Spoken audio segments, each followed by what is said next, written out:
Lights, camera, action.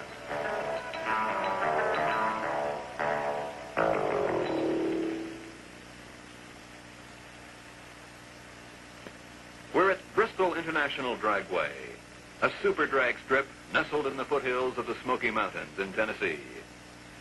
It's the site of one of the 10 big races that determine the national championship. We're here early. The track is deserted. The stands empty. But not for long. True drag racing fans, and there aren't any other kind, come early for the time trials. And the cars come early too. 400 to 500 cars per event. Mostly of the stock class, meaning not too different from what you'd find on a dealer's showroom floor. And their drivers, the youngsters who make up the bulk of the entries, sacrifice lunch and girlfriend to test their gear ratios and fuel mixtures again and again. No car ever seems to arrive ready to go.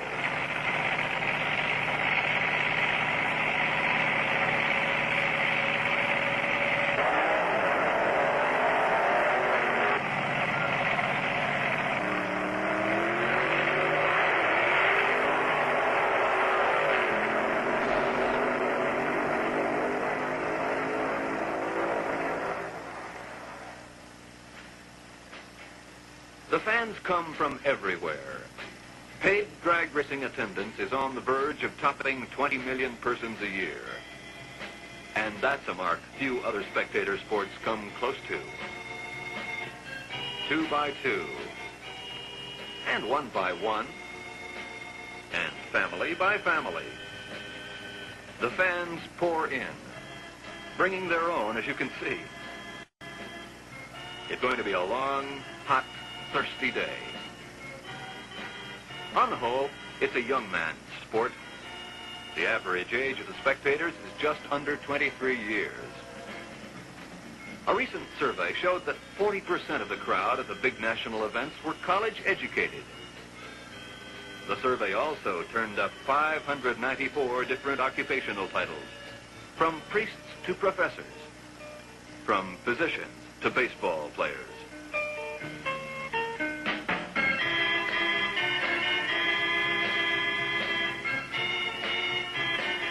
As the fans continue to flock in, we go skyward for a helicopter view of the scene at Bristol, one of the drag racing meccas of the world.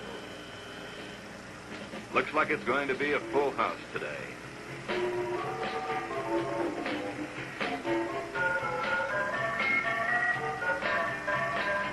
The drivers pilot the cars to fame and fortune, but the unsung heroes are the men in the pits. Some of these mechanics are Vietnam veterans who worked on battle-damaged equipment. A little different from tinkering around in the garage. Drag racing attracts the serious interest of automotive engineers, Detroit included, and a whole flock of lubrication, fuel, and parts makers who find out what their products can do under the most demanding conditions.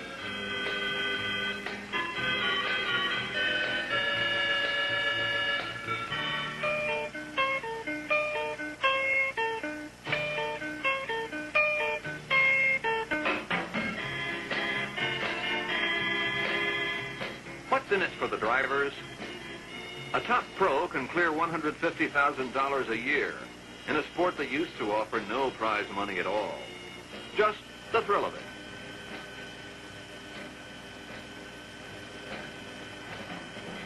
Those were the old days. And not necessarily the good old days. When you hitched your car to a truck and drove 800 miles to Michigan just for some local race on a beat-up track, and there wasn't even room at the end of the track to turn around, and you had to spin.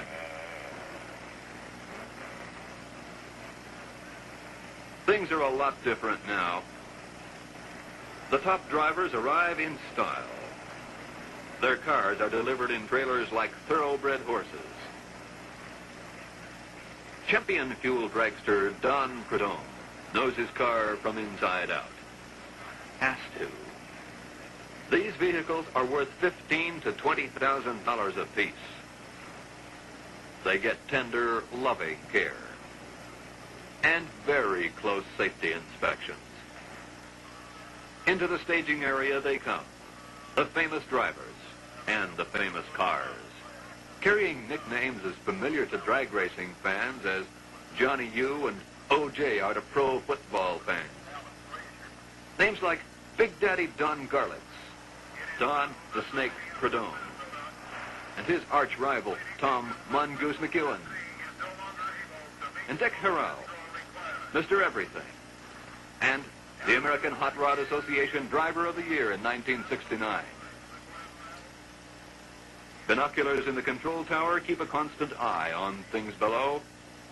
So does John Lundberg, the famous voice of drag racing, as familiar a sound at the track as the roar of the engines themselves.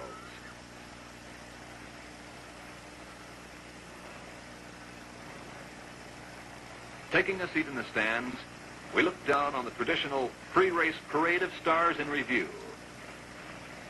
This is the last time today they'll creep along at this speed.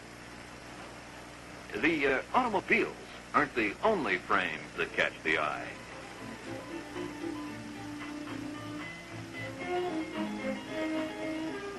The girls in the control tower will keep track of the cars and their times as the split seconds tick off on the chronodeck.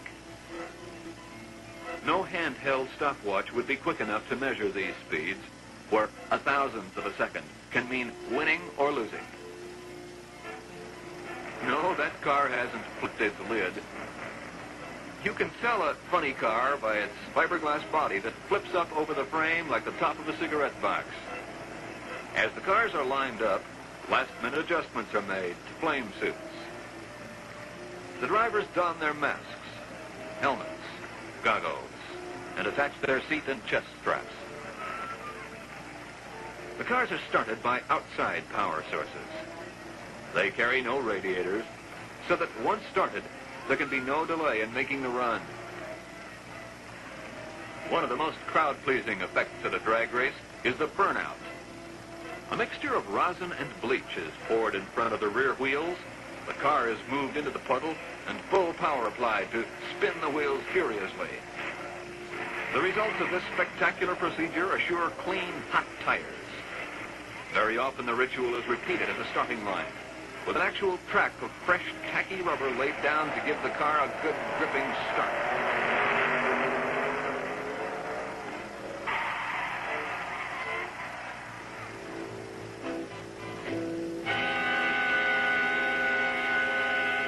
Any funny car worth its salt should be able to get from 0 to 200 miles per hour in no more than 7.5 seconds. With that kind of acceleration, its automatic transmission doesn't last very long. After 3 runs, it needs rebuilding, as does the motor after maybe 5 or 6 runs. And sometimes they don't even last 1 run. Dragsters as a class are something else. They have no bodies at all, just spidery frames with bicycle wheels up front and enormous tires in the rear. Set way back on the frame, supercharged engines, each generating more than 1,500 horsepower, consume up to 3 gallons of nitromethane-based fuel in a quarter-mile run.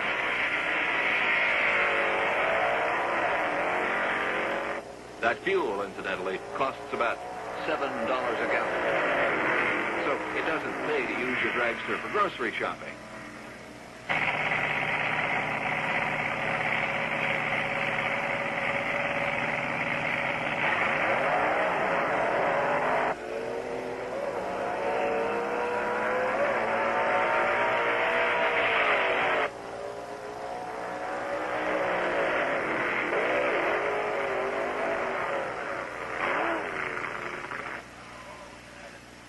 The skies over Bristol had threatened rain all day, and it finally came.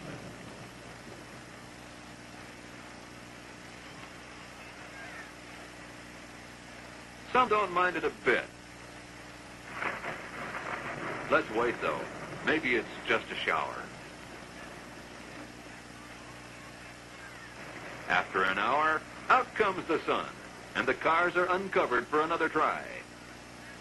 There can be no racing on a wet track. For maximum traction, these tires have no tread at all, hence their nickname, slicks. Tow cars are pressed into service to help dry the track. Some of these paint jobs cost over $1,500.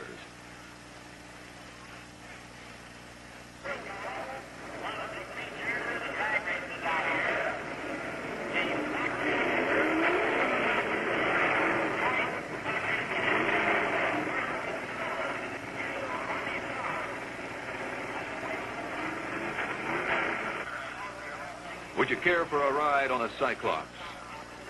We mounted a camera securely on one of Art Arfon's fabulous green monster jet dragsters.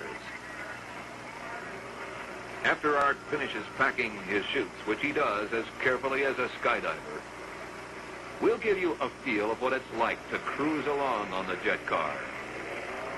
Meanwhile, let's go along with world champion stunt pilot Art Scholl, whose exhibitions at national championship events like this one at Bristol are worth pausing in the races for. Art does his thing in the Super Chipmunk. Here is one of the toughest maneuvers, the notorious Lumshavak stagger fall.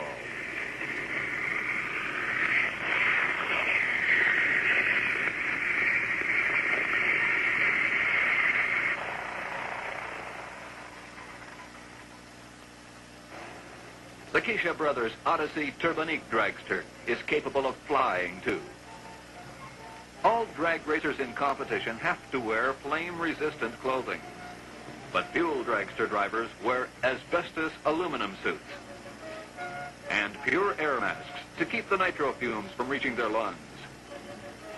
In 1959, Don Garlitz, the first drag racer to top 200 miles per hour in the quarter mile, suffered bad burns by not wearing a flame suit. He was out of competition for a year. The Odyssey has touched the 200 mile per hour mark more than once.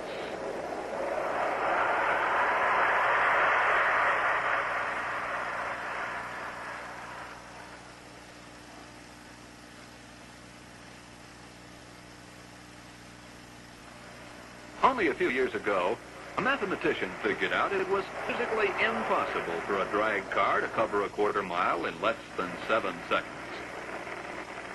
The current record is 6.55 seconds, held by Don Garlitz. All you have to do is hang on. At 150 miles per hour, the wheel threatens to leap from your hands, while a force of 2 G's backs into your chest like an elephant. After a few seconds of that, you're faced with up to 5 G's negative deceleration as the chute opens.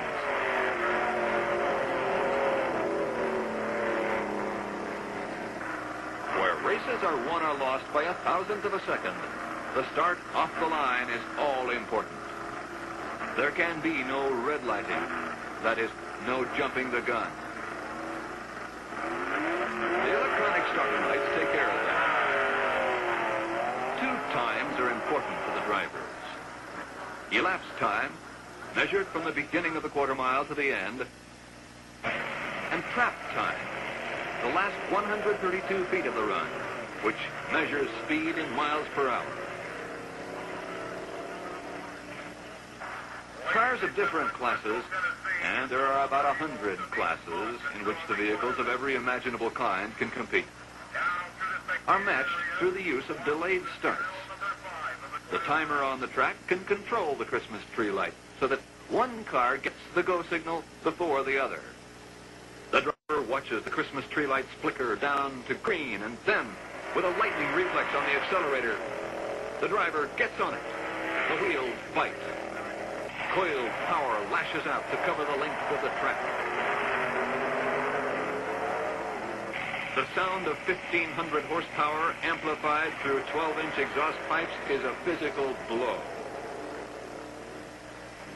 The mechanics, called tuners, can get help from the specialty companies whose parts they're using, like Pennzoil, Carter Carburetor Company, Win Oil Company, and the Hearst Corporation. the first aid wagon comes into the pits to lend its expertise in shifting mechanisms. Even with the experts' advice, these boys work in challenging conditions, dealing with tolerances that would make a garage mechanic flinch. One thing's for sure, any young man who'd rather make something than break something gets a constructive opportunity here. Whatever he's putting together in the pit better hold up on the track.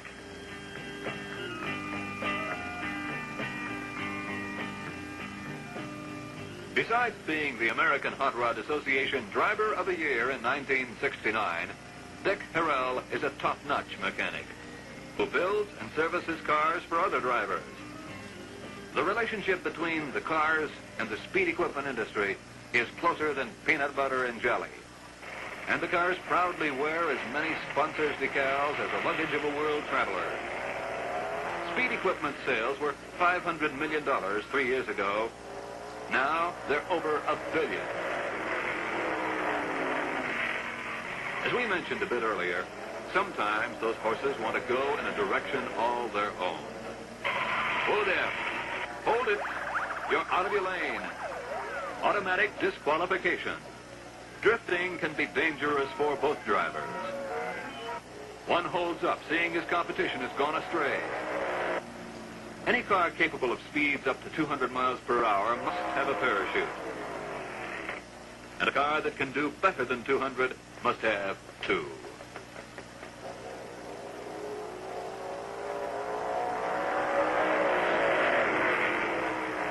It's time for a ride in Art Arfond's jet-powered Cyclops. This day, it reaches a speed of almost 260 miles per hour in just over 6 seconds.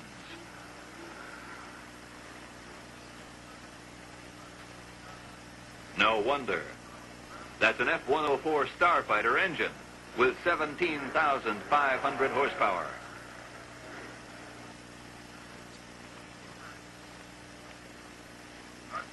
Art's not required to wear fireproof coveralls.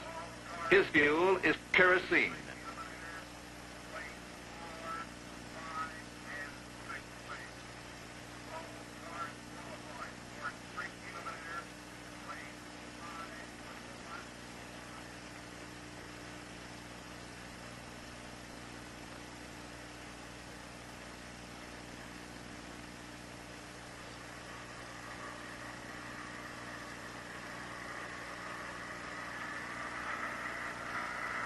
Our cameraman ducks in just long enough to start the camera.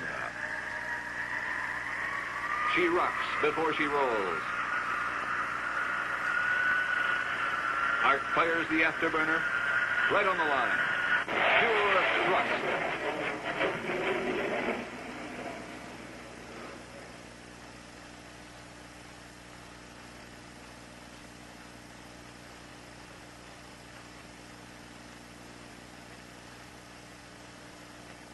Now let's see what the mounted camera saw.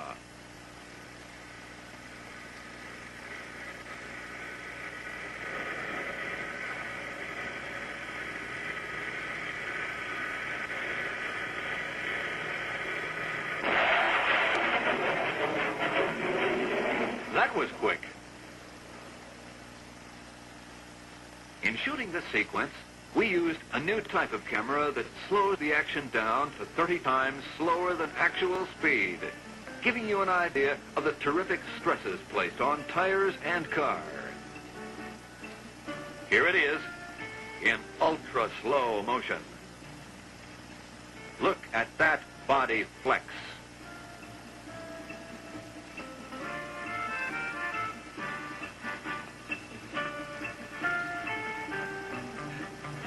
Here it is at normal speed.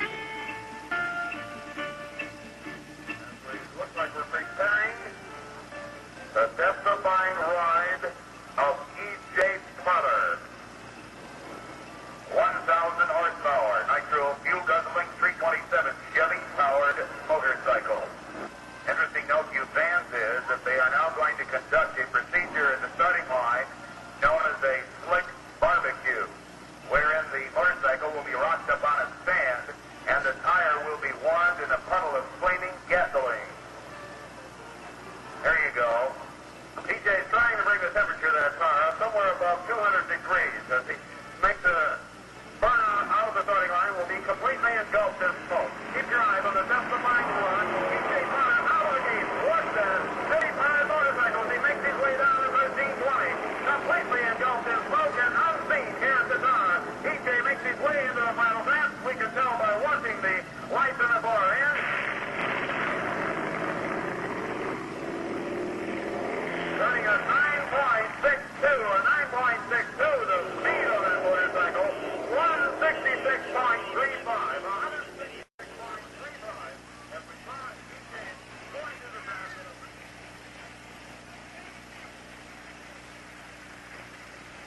Man and machine versus time and themselves.